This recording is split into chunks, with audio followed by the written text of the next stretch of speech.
Hello, this is Abby Mickey, women's cycling reporter for Escape Collective. If you're listening to this podcast, that means that you already must like the content that we create, or at least you're intrigued about some of the things that we have to say. And in order to continue making all the great content that we do, we need the support of you, the listener.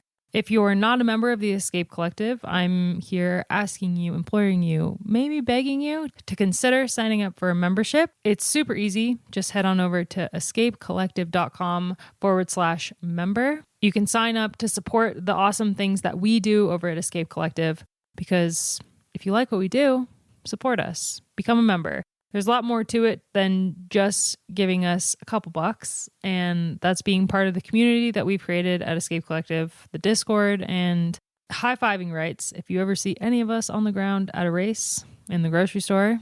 So consider signing up. Ask your friends. If you know your friends listen to these podcasts or read our site, then maybe give them a little nudge. Encourage them to become a member. Once again, it's escapecollective.com/member. And thank you so much for all the support so far in this journey at Escape Collective.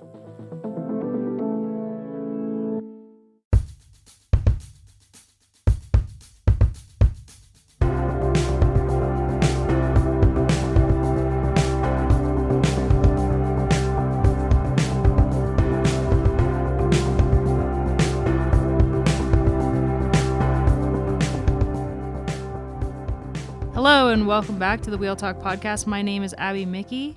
I'm here with a full team to talk about two bike races that happened last week and preview one of the biggest races of the spring. Gracie Elvin, hello. Hello, hello.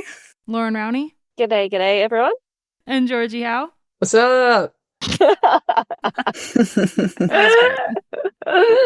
What a great mix we have here.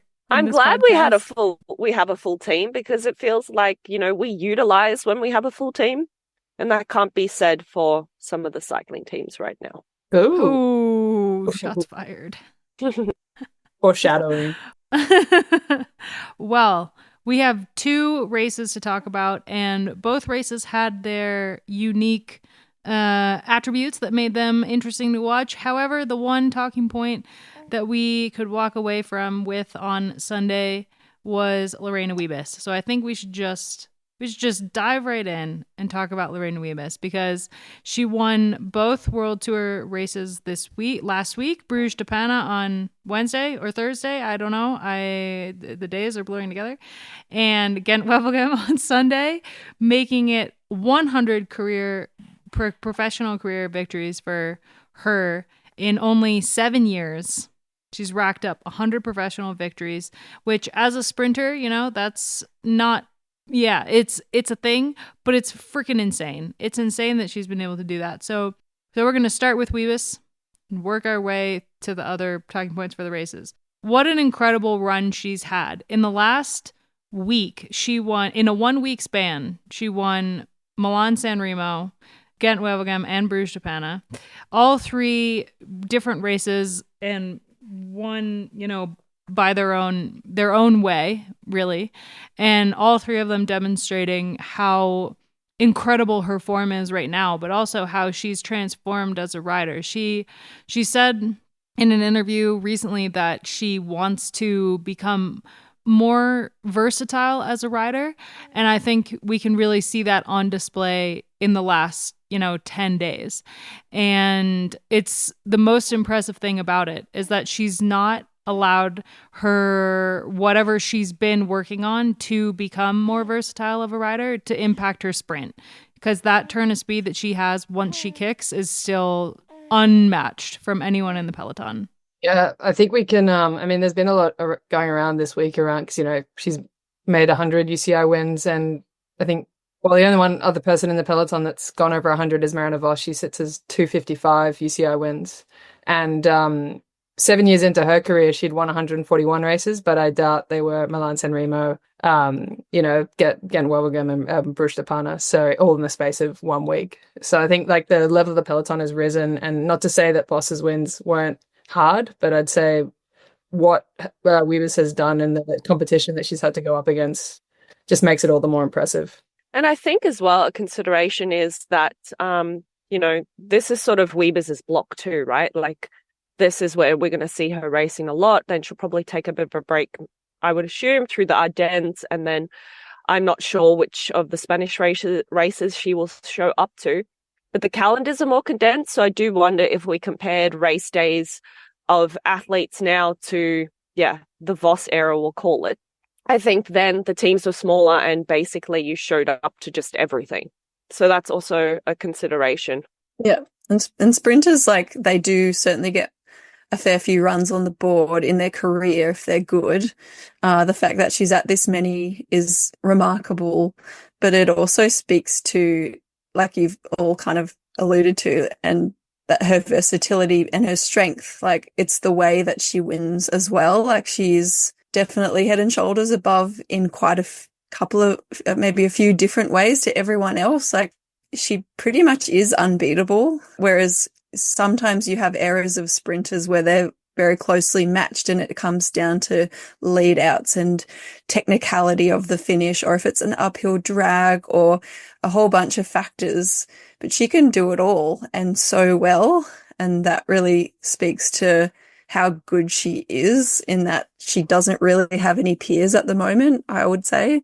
The way that she was able to hang with Kopecky when Kopecky really opened it up on the second camel on the weekend, like, that was just so impressive. And it's guaranteed then if Weavers can hang with that space, then you whittle down the group to those, like, sure, you got longer Borghini and quality riders there, but Weavers is going to have them checked in a sprint. So that's an incredible tool to pull out of your toolkit for SD Worx, to have that.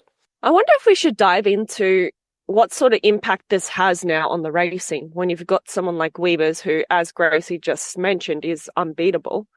And we don't have to go straight into Wevelgem here, but it is something worth talking about, because if you just go back and look at the highlights, that moment where you have that select group, and Elisa Longa-Borghini, when Kopecky is flicking her elbow, she's just shaking her head. No, I'm not going to roll through. I mean, it's like we were saying a few weeks ago, like, they've got to roll the dice. Like, you can't, like, you're definitely not going to win if the whole bunch comes to the line and it's a bunch sprint, if you're Longa-Borghini. But if you work that group and you make a late attack, there's a hesitation, as we saw at Milan-San Remo, like, there is a possibility to get away. But then you've also got Kopecky there as well. So it's it's a tough formula. Mm-hmm. I'm not convinced that Weebus completely can't be beat in a sprint, though. I mean, it looks like it right now, but she was beat last year, and I think she's on an incredible run of form right now, but I feel like I don't think all hope is lost. And I'm basing this off of a comment made by Cosmo Catalano, who is the co-host of the How the Race Was Won podcast with Dane Cash, and also Balsamo at Gent Wevelgem. So Cosmo said that Vos had the right idea at Milan San Remo, where she got the jump on Weebus and tried to, get her speed up before Weebus was able to respond. And I think that if you look at like how that happened, and then Balsamo was able to hold on to Lorena's wheel at Gent Wevelgem. She did such an amazing job, like, of just sticking on the wheel, and she couldn't come around. But I think if a sprinter like Balsamo, who's able to have the same, like, generally a similar speed to Lorena, can just get a jump on her before she kicks, then maybe we have a race. Yeah, I think we've actually spoken about this before, and you're 100% right what Cosmo said, that if it comes down to lead out trains in that sort of scenario, and we've got several organized lead out trains, I think that is the key to, and again, it's all the different factors that come into the sprint. Like, is it a tailwind sprint? But because obviously once you're at maximum speed, you're at maximum speed, and then it's very hard to come around. But I think if we look at Brugge-De Panne, the turn of speed that Consoni came at the end, I mean, you had to be thinking, oh, wow, like, imagine if it had been two of the same lead out trains and then Consoni had gotten the jump. There's all these like what if scenarios, but I would say yes, there are a few sprinters out there that certainly have the speed to match Lorena if they're really, really well supported. But right now, it's just hard to beat that Kopecky lead out at the end. I think too, just jumping off that, Loren, I think there is only a handful of sprinters that could beat her, maybe, at the moment. And as a sprinter, much like we've talked about the Demi problem, pretty much every team shouldn't write themselves off that Demi's going to win all of those particular races. When it comes to sprinting, you can't just show up thinking you're only going to get second at best, because otherwise, that's not a great mentality to have at this level of sport. But you also have to be really honest with yourself, and there's probably only 4 other teams that at the moment could fully back their sprinter. And then the rest of the teams need to be honest with themselves and go, we don't think we've got that caliber of rider this year or yet, or whatever the case may be. How else do we race this race? Or are we using this for sprint experience? So when we get to that point in the future, when we do have that caliber of rider, or that person has jumped up a level that we've been backing, they're ready. So I think that needs to be strategic in what teams are doing and why. And then, like in the case of Trek, without going too much into the tactics, they played it both ways.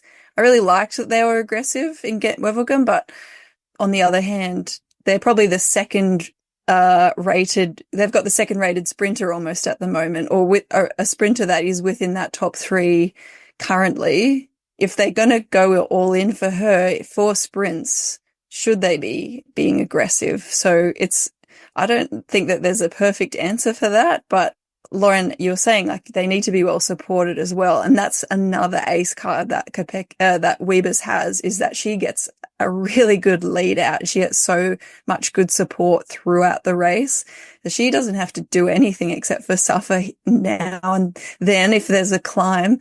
But she fully trusts her lead out too. It's been awesome to watch her on the wheel of Gracie and Kopecky. No one else has that super lead out either. So I think that's another thing that needs to get built into these other teams if they want to have a chance to beat Wiebes.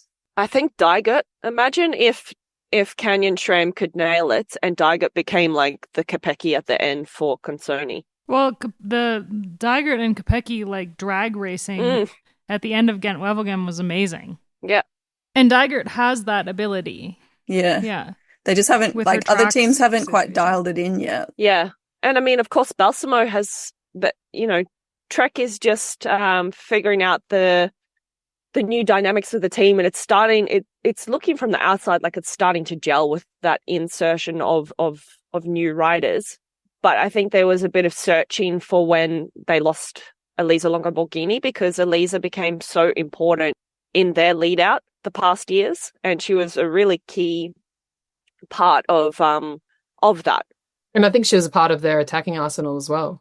Not to say that Henderson and Van Dijk and Loretta even had a stab off the front. So there's all the credit to them, and even Brand got in that breakaway as well. With those riders heading into those final kilometers. So, but I think they are really looking for that ace card, top tier attacking rider, because Longo was definitely that. But then on the flip side with UAE, they have got Gillespie, who is having a great season so far, but she wasn't really there. They don't really have the lead out that Trek would have. They don't take control like Trek does in a lead out. So it's interesting. All right. Well, we'll probably talk a lot more about Lorena this episode and many episodes to come, but let's backtrack a little bit and break down the races. First, we had Brugge-De Panne, which is, like we talked about last week, it is a flat race. It is flat. There's one slightly interesting section when they go through the sand dunes, but for the most part, it is a pretty straightforward sprinters classic. The key points being, the sand dunes, and also where they go into town and it gets a little technical with the tram tracks and everything. But what makes this race interesting normally is wind, and there was absolutely no wind for the race this year, which meant that it kind of there were some doomed attacks, and in the end, it all kind of came back together for a sprint. The most interesting attack of the race was Kat Ferguson's 30-kilometer long attack, and interesting for multiple points. I think she went after a move from Floorty Mackay. So Floorty went multiple times on the attack in that sand dune section where the road kind of twists, and Kat Ferguson countered that move. And you'd think, given Kat's turn of speed, that she would have maybe been Movistar's sprinter on the day, but I think, they were trying something, and she just countered that move from Mackay, and the peloton was happy to let her dangle out there. They kept her within about 30 seconds for 30 kilometers, and they brought her back with 2.5 kilometers to go, which is where the sprint trains lined up and got ready for a fast finish. But yeah, it was interesting to see Kat off the front, and then we'll talk more about the lead out and the sprint as well. You said that they left her dangling out there, which they did in a way, but there was definitely moments on the coverage that it looked like they were going quite fast, and there was a few riders pulling pretty hard on the front, and they weren't really bringing her back that quickly. So I got a sense that they weren't too stressed about the situation. There was no panic, but she was really strong as well, and I think anyone else of that age or experience would not have lasted anywhere near as long as she did out there. So yeah, it's a move that feels a bit like wasted or a bit pointless or something, but I just thought it was really interesting in having such a clear example of how strong she is as a time trial type of rider. Like, obviously we know that from her junior results, but she's been ever present in this spring racing so far, and for her to do an attack like that was maybe a bit surprising, like Abby was saying, but also maybe they've just go have a bit of fun and like just taken the pressure off her and just let her race how she would like to race. Maybe they thought it was unlikely that she would run a good enough result in the sprint, or maybe she thought that she wasn't interested in that type of finish, or for whatever reason. I know some riders, if they're in a certain phase or mindset, they find that situation scary and dangerous for unnecessarily if they've got big goals coming up. So maybe this was her chance to have a really good hit out, try and scare the peloton, or use it as an opportunistic move, and working towards other goals. Yeah, I think it was her like building her brand and confidence in the peloton as well. Like, now she's not going to get pushed around. She's going to be given space. But also teams are going to show her respect in terms of her ability as well. So say she's in a break up the road, people will work with her, seeing her as a strong rider. Like, she's a talent, a real talent. And to the fact that she was, what was it, like 15, 20 seconds most of the time with her gap, like that was, to be dangling out there and just keep pushing. Like, she knew she was going to get caught eventually, but that was a really brave attack from Kat for someone so young. And I wonder if she had in the back of her head what happened in the men's race, just the chaos at the finish, that, sometimes it happens in this race. Like, something happens in the peloton, or all of a sudden, teams start looking at each other, and then that gap goes out a little bit further. And before you know it, she's still got 15 seconds with 1K to go. Because in the men's race, I didn't get to watch it, but when I looked up the results, I was like, huh? And then I had to go back and actually figure it out. And I was like, oh, that's, that does happen sometimes, that someone random wins a race because of what happened in the last few kilometers. So I wonder if she was like holding out. There's still this little chance that something's going to happen, because that finish is just so chaotic, that all you need, like I said, is 10 to 15 seconds with a K to go if there's chaos. I mean, that's Grace Brown, late stage attack. She wins Brugge-De Panne, 5 for Georgie. It's like in that breakaway group of 5, and she takes a flyer. People hesitate. 1.5 Ks to go, and she's got it. Like, we saw in the men's race that also, like, there's another issue around rethinking that finish now that the speeds are peloton. Like, it is a really technical and dangerous approach. Like that right turn over tram tracks. We saw Chiara Consoni come down in the laps prior to that as well, and for her to get back up. And oh my God, she got back on her bike so fast. It was unbelievable. Yeah. incredible. But she had her teammate as well. It just looked like she clipped the curb on the left-hand side as they were taking the right turn. But it's a really narrow and shit finish. I always hated it, but I'm not a sprinter. But Gracie, you tell us. Yeah, I'm kind of surprised that it still exists as a sprint finish. Like, I think it's on the border of unsafe. That would, wouldn't maybe pass muster if it was a brand new race that they were trying to get approved by the UCI and the safety committee. It's not exactly, a well-worn traditional race, but I think because of the organization and that it's a pretty well-run event in general, they get away with that finish. The laps actually were more dangerous the first time I did that race. There were tram tracks that we raced along in parallel. There was a slightly different, I can't remember fully anymore, but I think the few K after the start or the finish line was slightly different. It was wild. It was like so many crashes. So that was good that was changed. But the current finish, it kind of reminds me a bit of like a Tour of Britain finish almost, which were always pretty wild as well.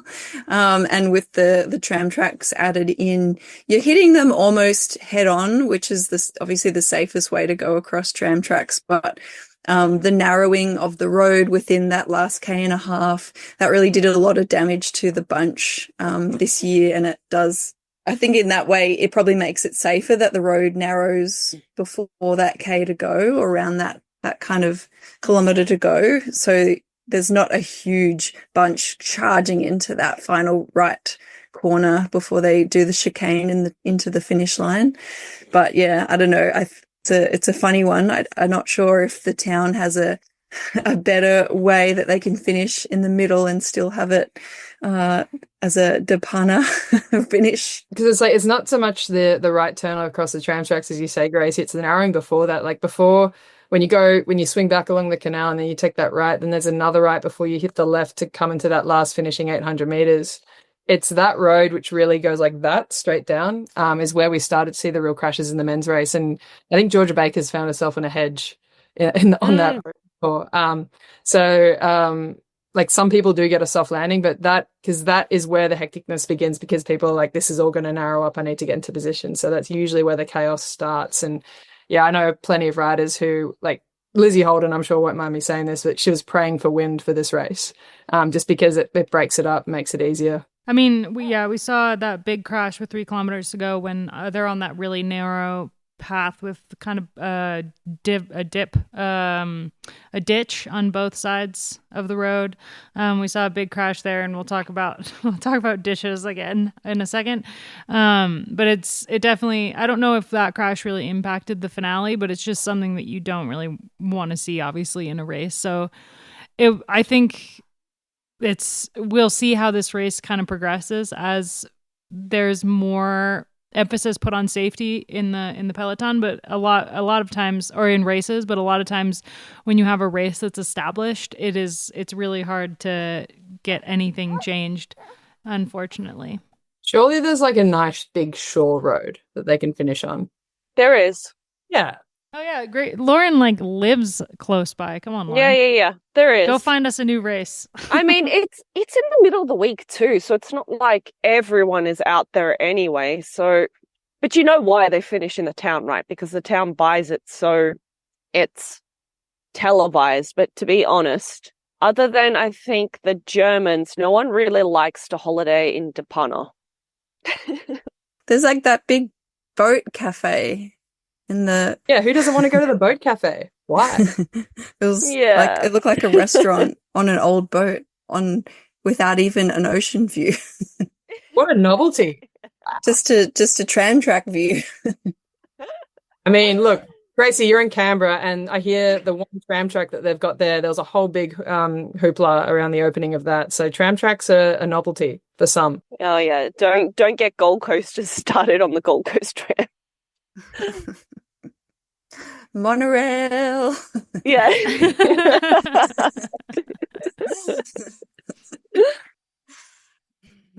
when it came to the sprint, Little Trek led it out with 1.5 kilometers to go. They had a really strong team when it came to the lead out, and Weebus's SD Worx-Protime team actually didn't really have the organization at that moment, but she didn't need it. She jumped on Balsamo's wheel, and again, like I mentioned earlier in the podcast, she was the first one to kick, and when she went, Balsamo couldn't follow. It looked like maybe she was a little flat. I mean, she tried to sprint and then sat down after a second, and Consoni was the one who really came up with speed and managed to get a really good result for her, and it will be a boost of confidence for Canyon SRAM going into sprints in the future with Consoni, so hopefully we'll see a lot more from her.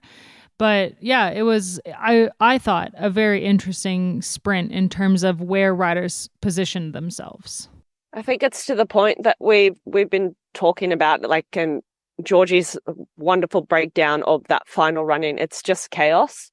And sometimes we've seen, I would say it's more rare to see a really organized sprint train and sprint at the end there. It just seems that maybe there's one real sprint train going, and then basically all the sprinters are just trying to navigate their way through. I mean, Georgia Baker was up there as well.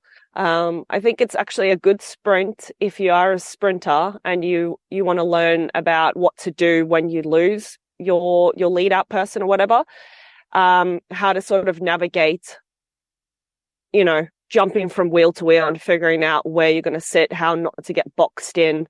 Because I think 10 minutes ago I was talking about Consoni and how she was, I think, on a really good day, and she had that great turn of speed, but it was just the finish line came up too quickly. And I feel like she was just getting on top of her gear, because the way that she came out when she finally got into her sprint, yeah, I do wonder if the finish line was just a little bit further, what would have happened. It's an interesting sprint, this one. Like you don't really have a lead out. Like I think you're lucky if you have maybe one rider coming around that corner with you. So as you say, Loren, it's a great lesson in what you do without your leader. I think Weebus is phenomenal at surfing trains. We saw her do it at UAE. We've seen her do it here. So again, it goes to the point of, like, she is terrifying when you come to the sprint with her. Even if she doesn't have anyone, she'll find a way to win the race. Definitely 100% agree with that. I think it's the thing that one of the things I like the most about Weebus is she's in the sweet spot like nobody else is, like all race, but definitely in that last 10 kilometers of any race that she's trying to win. She's in the middle of that arrowhead of whatever that may or may not look like. And she usually does have one teammate with her. Something I do like is she seems to trust the wheels of her teammates, and some sprinters don't seem to do that very well, which can be quite frustrating for their lead out riders.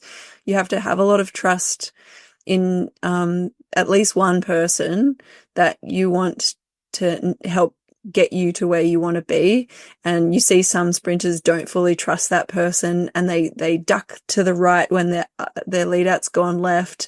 And I think Weebus is really good at following Gracie or Kopecky, who are really good themselves in positioning and finding a way through, but they stay calm. You never see Weebus panicked, and then she pushes out when she needs to because she's got the strength to. So she can move herself up sometimes. She just makes sure that it's worth that spend in energy, and I really like that about her. She seems so calculated, but you have to be super strong and super fit to ride like that. Yeah, I mean, you could see if we switch to Wevelgem, the sprint there, she really just had Kopecky, and she was 2/3 of the way back in that bunch at 0.5, 1.2 Ks to go, and it was then that you could just see Kopecky weaving her way through it, and Weebus was just trusting. Kopecky isn't a wicked bike handler through the bunch anyway. She's so smooth, so that helps a lot. But to see the line that Kopecky was taking through the bunch to get on that right side from the camera view, the right side of the peloton, and then to pop out 1K to go, because she knew she only had herself. So she had to be economical as to when she expended the energy to ensure Weebus had the lead up. And then we had that wicked drag race between her and Daiget. I think if I think back to racing, the only time I ever felt that, and I wish I had raced longer, was actually with Gracie at the Ladies Tour of Holland. And it was I think the first time that year I was given really the opportunity with a full team to back me in the sprint. Gracie had a phenomenal season, and so had Spratty, and they basically put their hands up to say that they would just work for some of the other teammates that have been working more as domestique. yeah, it's an incredible feeling when you really trust a wheel. And I'd never had that before. So I can only imagine what it must be like when you've got Kopecky or Gracie, who in their own rights, I mean, if you go back and look at Garici's career, she was a top sprinter in 2015, 2016, 2017, I'd say, and then slowly has shifted. And I guess SD Worx saw the potential of her, and now she's just brilliant. I mean, she's even scored some podium results just because her lead outs are so phenomenal. She's fearless in the bunch. At times used to be a little bit scary, but she's just such a strong rider now, all those years of being in this role. And then Kopecky is Kopecky. She was a sprinter to begin with years ago, and now she's diversified as a rider.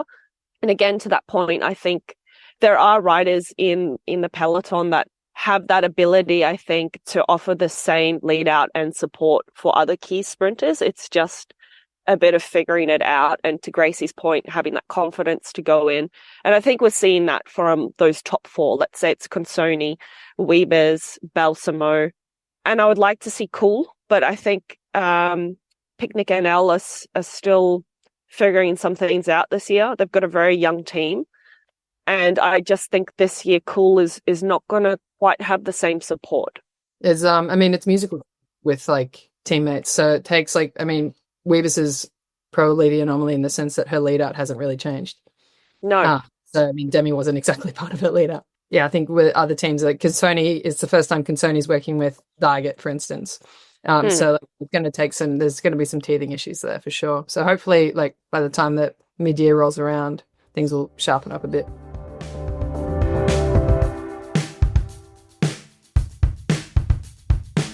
Should we dive into Gent Wevelgem? I think that's a good segue. Kind of similar with the wind situation. We thought the wind was going to play a role in Gent Wevelgem, and it did. There were splits. I've seen some great pictures by the Grubers of echelons, but it didn't really play into the finale of the race. We saw the usual attacks on the Kemmelberg and on the circuits where the road really twists and turns on that one descent that just looks so fun. We saw a bunch of splits on there. Some Georgie's shaking her head. It's absolutely not. Agree to disagree. And there's debris everywhere.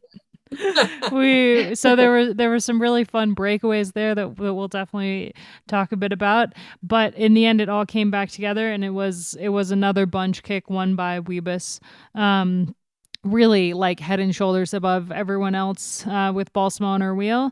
So that was her 100th victory. And yeah, I think one of the really interesting things about this one for me was that, like Gracie already mentioned, that Little Trek were sending off attacks. They had Loretta Hansen on the attack. They had Emma Norsgaard on the attack. Ellen kind of did a little bit of a dig. And them versus SD Worx, which was really like 100% all around Wiebes minus one kind of push by Kopecky on the Kemmelberg. It wasn't really an attack. It was just like making the pace hard. And I'm sure that her and Lorena were communicating at that time or going into that climb about how they were going to attack it together, kind of. And that ended up being a split that had both of them in it, with Elisa Longo Borghini and Letizia Borghese. It was really great to see her up there. But in the end, it was kind of, like almost, Lorraine Wiebes was inevitable in the end. But she tried to, at one point, when she was in that move with Kopecky, she was like, okay, well, I'm just going to go solo then, because nobody was working with her. So she clearly was on a good day anyway. And it was kind of like, what could other teams do to beat her? And I think Little Trek thought that they would try to make the race hard, but they couldn't make it hard enough to get rid of her in the end. And there was definitely some negative commentary around that finale. And I think I touched on it at the start of the podcast today. How does this dynamic sort of impact races like this, right? Gent Wevelgem's a hard race, and the wind, there needs to be wind for it to make it a really hard race. But yeah, the situation that there was after the second Kemmelberg, where you had the 5 riders with Kopecky and Wiebes, it was never going to succeed with that sort of grouping. I mean, of course, for a rider like Borghese, she would have been more than happy for that group to work and run just a podium, but Longo Borghini wanted to win the race, or she wanted someone from her team to win the race, so there was no way in hell she was going to work with them. But yeah, I don't know. I usually don't dive into comments, but there's been a lot of commentary. I thought I would read it, maybe. The women and the team directors aren't doing their viewership any favors by racing this way. What an uninspiring finish. Just a group with 30 kilometers riding in with the occasional soft attack, followed by a complete lack of counterattacks. Literally, every team and rider who's not SD Worx/Weber should be throwing down attack after attack to try and force a split. They're guaranteed to lose if it goes to a sprint, so why not try everything possible? Boring and unpredictable. Where is the fight? I've discussed. Who was it? I think was it one of our members? No, not a Discord member. Although, I mean, the Discord members are great because they're really honest in their dissection of the race. You know, you don't have to fluff it up just because we love women's cycling. I mean, honestly, for me on Sunday, I was like watching from the time coverage started, and I was getting really excited about what was happening on the Kemmelberg and thinking, okay, this is going to be a really awesome finale. And at one point, obviously, I had to go away and do kids stuff, and then I came back and the bunch was just dawdling along. And I walked up to my father-in-law and I was like, what's happening? And he's like, yeah, it's for Weebers. I mean, they basically all sat up at a certain point. Like when there was that move off the front with Wiebes and Elise Langborghini and Little Trek brought it back, they all sat up. They were like lined up across the road, and there was still so much race to go. And yeah, at that point it's flat and there were no crosswinds. And last year at that point we saw Little Trek like really putting it in the gutter and trying to make a split. And this year that's not exactly what we saw. And I think the fact that Wiebes is so good, I don't know how much that actually plays into people's tactics when it comes to racing. Like, people still want to win bike races, so I don't think everyone's sitting there like, oh well, we might as well not race because Wiebes is going to win. I seriously doubt that that's what's happening. But it was definitely one of the more lackluster finishes to a race, and I think that happens. Like that's how bike racing plays out. And I think this year we've seen some weird tactics. Like, think back to Omloop, for example, and that this is just another kind of factor of the race with how many people have switched teams, the current dynamics of the peloton, and the conditions on the day that made the race, all come back together and with 30 kilometers to go, or 26 kilometers to go. Look, I totally understand how it looks on the coverage, but having raced this a lot of times, that last 20, 30K is really frustrating to race, actually, if there's no crosswinds. And I believe on Sunday there was a tailwind. So that piece of road is already really fast. It's already very difficult to get away because it's literally just straight and the bunch can see you for kilometers ahead. But then with the tailwind, the whole bunch is going a lot quicker. And so if there are attacks going, you just get that snaking of the bunch, and the speed is so high that you can't get much faster and maintain a gap over that peloton. And there's so many interested people in those moves that it's just constantly just following. We didn't see that many attacks coming in there, but I think the bunch probably, they weren't resigned to being beaten by Wiebes. I think they were just resigned to knowing how it was going to go. Like, that piece of road is so frustrating to race when it's a bigger bunch. I've been in that race in different scenarios. I've been in the crosswind. I was there when Chantal Black won solo. I was there when it's gone to pieces. I've been there when it's been a big bunch racing into the line.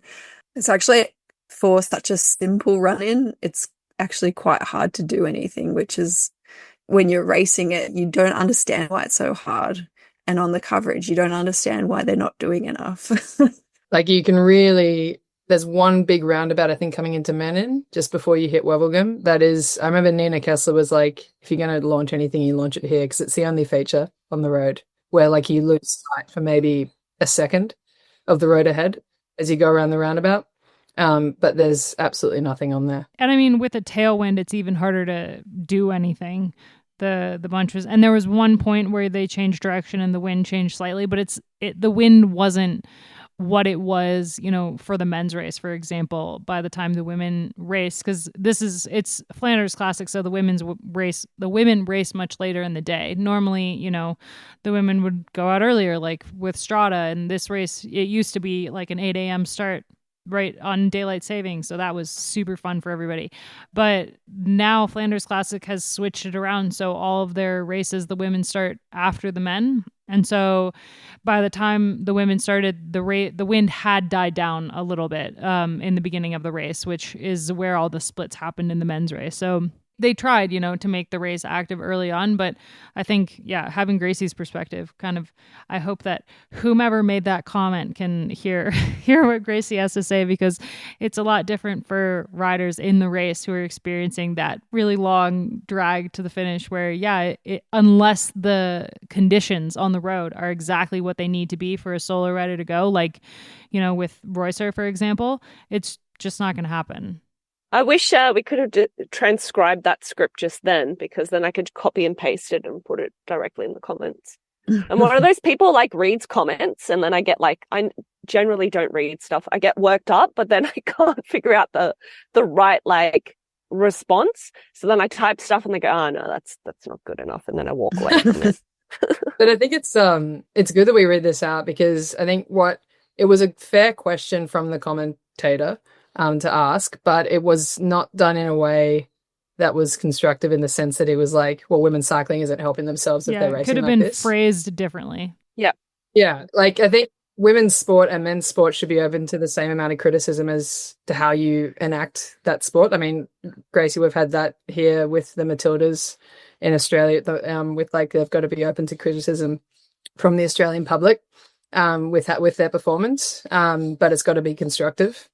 I think all these women are professionals just as the men are professionals, and they are in the public eye. So people can comment on their performance in a way that's constructive and usable, not in a way that's, well, this is why I don't watch women cycling, because they do things like this. They're not helping themselves. I mean, I feel like there's this general sense when it comes to the women's coverage, and I do this too, where like you want to keep it light, keep it fluffy, and even when there's criticism to be made, that you spin it in such a way that you can keep it as positive as possible. And I don't think that's necessarily a bad thing, but it definitely like I notice it with a lot of the commentary around women's cycling, and like when I approach criticizing a rider or a team, the reaction that you get is so much different for the women's side than the men's side. And like for me, for example, if I criticize, men's racing, they're like, oh, well, she's only got her job because of who her husband is. I do have a degree, so just saying. And then like on the women's side, if you like criticize a team, for example, and their press officer listens to the criticism, like they could bar you from talking to none of their riders. And it's just like such a weird time that we're in right now, where I think that the peloton deserves to be criticized in certain ways and at certain points, but that maybe like the sport, some people in the sport aren't ready for that kind of criticism from the press, and some are too keen to dole out that criticism. It's the ones who are too keen to dole it out in a way that's not constructive. So, but it ultimately makes everyone better. Like the press is checks and balance on society. So that includes sport. Well, we have 2 races coming up that I think are pretty much guaranteed to be a lot more exciting than the last 26 kilometers of Gent Wevelgem. And we talked a little bit. We've actually talked a lot today about lead out trains and Wevis. And so I think there's not much more we can say about the sprint coming into the end of Gent Wevelgem. We had SD Worx really line it out for the last couple kilometers and keep the race fast, and save Kopecky for a solo lead out for Wiebes, and then the drag race with Dijkert and Kopecky, which was really great. Consoni didn't have quite the kick she had in Brugge-De Panne, but we saw a really great kind of attempt from Balsamo to keep up with Wiebes. But yeah, Gracie's got one more. What do you got? I just wanted to highlight how actually good the lead out from Kopecky was and how long she went for. Like, she had to thread the needle for quite a while to get Wiebes in the right position. But then they were on the front way too early, you could say, about anyone else. And she looked behind, and it was like she knew exactly the wattage she needed to control it from that far out. And she probably would, because of her experience now and maybe from the track background as well. And she just ramped it up for 750 meters, which is very, very impressive, to not let her and Wiebes get swamped. And then Wiebes hit out at 250 to go, which is also quite a long way out. So I think that's also, worth noting, just those distances. Was a tailwind. So, like, you can go a bit further out, but still bloody impressive. Yeah, so her time is to come. Her time is coming. Her time is coming. This weekend coming up, or this weekend, we've got tomorrow, as you're listening to this, is Dwars, Vlaanderen, which is kind of the opening of the hillier classics. So that's on Wednesday. There's some changes to the race. They are not doing the on the opening loop, they're not doing the first climb in the first cobbled sector. So the climbing / cobbles starts later on the Volkengegenberg. These names. At 48 kilometers into the race is where kind of the cobble / climbing starts, and that's post Oudenaarde. And then there are climbs and cobbles basically all the way to 102 kilometers into the race, aka 7 kilometers to go. It's just kind of relentless for a while. There's slight breaks in between each section of cobbles or climb, but it's really a great intro for the peloton going into Flanders on the weekend. The final climb is the second ascent of the Nokkerenberg with 10 kilometers to go. They do 2 kind of laps of that. And it's a relatively wide road, if I'm remembering correctly, with a nice little gutter. So it makes for some interesting tactics right there. Last year, this race was won by Marianne Vos going into Flanders, which I was very excited about for my previous fantasy team. But I think there are a lot of riders this year who are targeting Flanders and coming into this race as the lead up to it. Vos returns, but then you've got Kopecky. You've got, I think for Little Trek, Anna Henderson was looking really good on Sunday at Gent on those climbs. She was kind of their rider to follow those moves. Longa Borghini is going to be there. We've got, for FDJ Suez, Lee Shabby is probably one of their key riders in this race, as Vollering is not going to be there. And we've seen Vollering really have a lot of fun at this race in the past. I'm remembering specifically, I'm pretty sure it was Dwars, with her and Elisa Longa Borghini, where there was like this really great back and forth. I think it was 2023 that happened.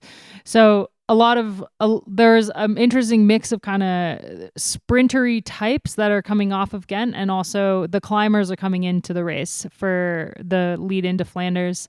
We've got Reusser for Movistar is going to be there.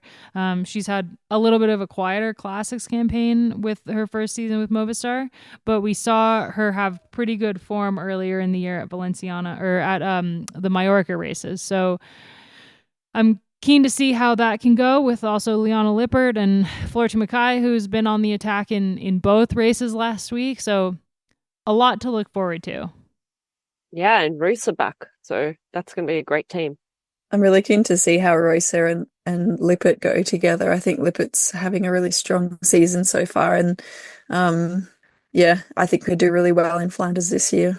So Dwars the lead up, and Flanders is the big one. Flanders is April 6th, this weekend. There's 7 cobbled sectors. The first one is 56 kilometers into the race and 12 climbs, the first one being 65 kilometers in. And the finale is the duo of the Ode de Quermont and the Paterberg, with 13 kilometers of flat, basically, leading into the finish. But as we've seen in years past, when moves go on those final 2 climbs and the action leading into those climbs, by the final 13 kilometers, it is not typical for things to kind of come back together. We've seen groups regroup in the past. I'm thinking of specifically like when Brodie Chapman was on FDJ with Cecily Uttrup-Ludwig, and they had a kind of interesting dynamic going into the finale together, where you had Brodie, I think she was off the front with someone else and then regained, and then had to work for Sile. Last year, we saw Little Trek really take it to SD Worx-Protime, and this is kind of one of the earlier races that spurred the Demi Vollering is not happy with SD Worx-Protime conversation. We saw her and Kopecky not really know what to do with each other in this race, and there was the climb earlier in the race, was it the Koppenberg that they all were walking up because it was really wet and muddy, and it was just complete chaos there, and that really set the tone for the rest of the race. But we saw Little Trek take 1-3 with Elisa Langenbergini taking the win and Shirin taking third, and Kasia Niewiadoma coming in for second, which also like kind of became a larger talking point going into the Ardennes and Kasia's win at Flèche Wallonne and then eventual Tour de France victory. So the Flanders is one of the biggest races of the spring, not only because the course is phenomenal, the weather can really play into it. We see a lot of the biggest names in the sport come out to this race, but also because there's a lot of talking points that can come out of this race leading into the remainder of the season. And I think that remains true, especially since riders like Niewiadoma, for example, are really tailoring their race programs to be more specific. And she's coming into this race, obviously having been out for a little while post-crash at Strada. And yeah, she raced San Remo, but I think coming into Flanders, like this is going to be where she's really targeting the racing and honing her form. And there's a lot of riders that we could say that about. Kopecky's going to want another win. She's already won this multiple times in the rainbow jersey, so she's going to be one to watch. But it's a big week for women's cycling this week with Dwars and Flanders coming up. Yeah, and on the conversation about weather, how that plays a huge part in these races, it is just sunny and dry here, so weather is not going to be a factor. It's not going to be slippery like last year. It's just, we've had a very, very dry spring in Belgium, and that means that sort of, even those areas like the cobbled sections that have the tree coverage aren't going to be slippery. Better. Like, I remember just watching last year and watching everyone kind of slip and slide all over the place, and in the men's race as well. It just like really bummed me out because you're like, yeah, that's kind of part of this race and part of the cobbles and everything, but you also you want to see them race a fair race where they all get to stay on their bike. So maybe for the better that we have some dry roads this time. We can't always have a wet Flanders, like you can't always have a wet Roubaix. A wet Roubaix, just even as a spectator, no. I just can't. Like 98% of peloton is like praise for sun for the week before Roubaix. I think because of the spread of talent now across the teams this year, which is better than ever, I think having good conditions can really show us how people are matching up against one another. And I'm really looking forward to that, because Flanders is one of those races of truth in the year, of putting everything you've been doing in the off season and through this season of racing so far. They call it the World Championships of the spring. And if you can remove some of those outside factors that can contribute to bad luck, I'm really looking forward to seeing some of these top riders go head to head. It's such a good start list. Yeah, it's gonna be really great. Cannot wait. I I think I will try and get out to, I'll be at the start again, but I might try and get out to a different part of the course or even maybe even the finish. You never know who's voice going to notes, win. Loren. We can throw them in the pod. It'd be great. I could do something like that. Fun. That'd be fun. All right, let's wrap it up. We're going to have a lot to talk about next week. For now, I'm obsessed with knitting. You knit? Yeah, it was my postpartum project. You get nap trapped a lot, you know? And so my mom was here and she's like a phenomenal knitter. And she makes all these really cute hats. Yeah. Lauren. And I was like, I want to learn how to make these cute hats because my friends are having babies and I want to be able to give them hats. So for my postpartum nap trap projects, I learned to knit. And it is just so relaxing. And I think one of my favorite things about it is like I can, at the end of the day, you know, we put the girls to bed and then turn on John Oliver or something.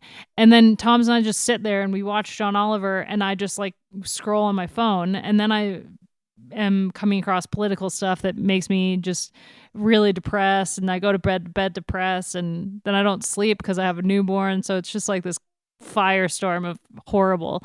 And knitting, you just sit there and your hands are busy, so you can't look at anything except the knitting and the TV, and you can watch John Oliver in peace with your knitting, and it's great. Wait, so are you at the point where you can watch TV and knit? Almost. Okay. It depends if I'm purling or knitting, which kind of gets into the weeds a little bit, because purling I have a really hard time with, but if I'm just like knitting in a straight line, then I can knit without looking at it. Okay, because I think like the starting off is like the first thing to try and make is a scarf, right?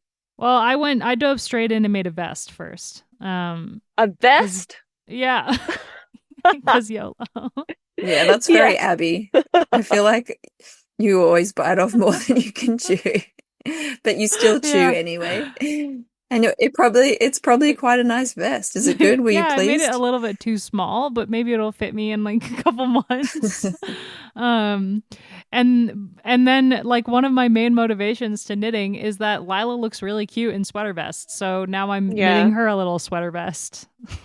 I have a lot of knitted things from Omar. She's one of those women who knits and sews and cooks and does all the things, and I'm just like, I'm really not that woman. I cook, of course. I cook for the family. But, God, I would love to be able to do something like that. Exactly. See? This is why I was like, I've been thinking that for years. And I was like, I'm going to do it. Now I'm going to do it. I need something relaxing in my life with the state of the world. I bought a secondhand sewing machine a while back and I haven't used it much, but I made family Christmas stockings over Christmas. So now we have all matching Christmas stockings, and I was obsessed with that for a while, but I haven't taken out the sewing machine again. I need a project, and I'm a bit like you, Abby. I don't want to just start on like making a calico bag. I want to like actually make something that I can wear, and then you're like, oh, then it's like complicated and it's going to take me ages. I have to keep taking it in and out because I've got a baby and you can't leave all that stuff out, and then you just don't do it. So the bike shop here in Bruges called the Steer Shop, Lisa and Ben run it, and Lisa's sister is like, she makes all her clothes, and she looks great, and she's super cute, little blonde. Anyway, I'm going to send you her Instagram, and she knits stuff as well for her kids. Not just knits, she sews and knits and does everything. That's awesome. So I'm always really inspired by her, but I just feel, I don't know, I'm not really handy with that stuff. Maybe I can try. Maybe I need something like that. You don't have to if you don't want to, but if you do want to, you just got to put the time in. But I also want to say that you can be feminist and you can be into sports and you can also like knitting or sewing. Agreed. Amen to that. So whoever is listening to this and is just like, oh my God, this podcast is just devolving into mum crap. No, you can do all of the things. Yeah. The most interesting people are the multifaceted people. At the same time. Yeah, that's key. That's maybe why I feel like I can't do it. You can't multitask. No, I'm very good at doing it sometimes. But anyway, I saw this amazing reel this weekend when I was scrolling the gram one day. That was like this woman had her husband cutting out a tree from a piece of paper and also telling the story of how they met at the same time. But she didn't like tell him what she was doing. She just like gave him the paper and she was like, I need you to cut this out for the kids. But I also need you to tell tell this phone the story of how we met, and he could not form a thought and cut at the same time. And it was such a great reel. And it also, really sums up like men multitasking. And Loren, apparently. Just ask Hannes. That would have been me. Like, poor guy. If I'm cooking or on my laptop working or anything, he talks to me like I hear nothing. Nothing. So yeah, it's not just men. Let me just say that. No, it's definitely not. Georgie's obsession is yellow jackets that she wanted to share. That's a good show, yeah. Yep. And I'm obsessed with the mixtape that I think Georgie made for Gracie Gracie shared with Georgie or something for her trainer sessions. I didn't realize actually that we're into the same music. So that was fun. How did you not realize that you'd be into the same music? I don't know. Because Hannes gives me shit for my musical taste. I like a lot of stuff, but like when I'm on the bike, I very much like this sort of stuff and always have. For listeners, it's like trap house dance music, very much a specific type of music. That's what I thought. It's not pop. That's the genre that I would give to Abby. It just doesn't it take you back to being like 18 in the club? Yeah, it makes me want to go party. I was a Nordic skier at 18. I was not going to the club. Look, every year when Noosa rolled around, that was like... Yeah, Loren and I went to the club once a year. When every other cyclist was also going to the club in Australia. Gracie, you got an obsession besides the club? Oh, no, I had something and then it just floated out of my mind, like everything at the moment. I'm watching Watson, though, which is quite a good TV show on Paramount in Australia. So I love a good Sherlock Holmes spin-off, and I love good medical mystery, it's both. So it's quite good. It's very easy watching. Definitely not the best of the Sherlock Holmeses universe, but everyone's beautiful and they've got some nice little... It's kind of like House crossed with Sherlock Holmes, crossed with Grey's Anatomy, I guess. It's just easy to watch. Sounds great. I was watching The Pit for a little bit there, which is on HBO. Yeah. The Pit. And it's been dubbed the most realistic medical show. So I'd be curious if like Kimber's watched it, what she would think. It's just about ER. And hold on a second. The most realistic medical show is Scrubs. This is universally known. No, yes, I'm completely serious. It is. It actually is. They had like doctors on set every single day to make sure that the medical stuff was all correct. Well, The Fun Pit. fact. Yeah, that's a good show to go back to if you're feeling like you need a pep up. It's and funny. I don't think people realize that the creator of Scrubs is the same creator of Ted Lasso and Shrinking. Like, makes sense. Yeah. He also did Cougar Town in the mix there, but not all of his creations have been winners. I loved Cougar Town, but it definitely didn't get as much hype as Ted Lasso, but man, Scrubs, one of the best shows on TV. Okay, we're going to wrap this up. We'll be back next week to talk about Flanders. Thanks everyone for listening, and hopefully we didn't lose you with the knitting. Thanks you too. And Georgie, who had to go if people didn't. Anyway, I'm done. Okay, bye.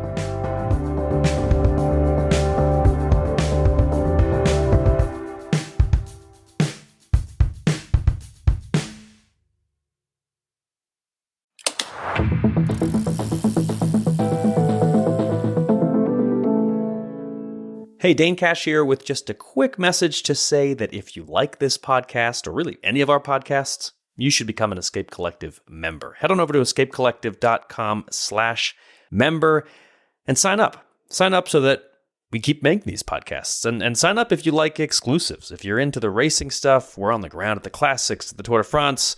Lots of exclusive stories there. We've also got things like Geek Warning, We're breaking the stories on the tech side. Ronan's got the performance process. There's all sorts of things that you're getting access to by becoming a member. And it's pretty easy to do. Again, just head over to escapecollective.com/member. Sign up, support everything we're doing here at Escape Collective.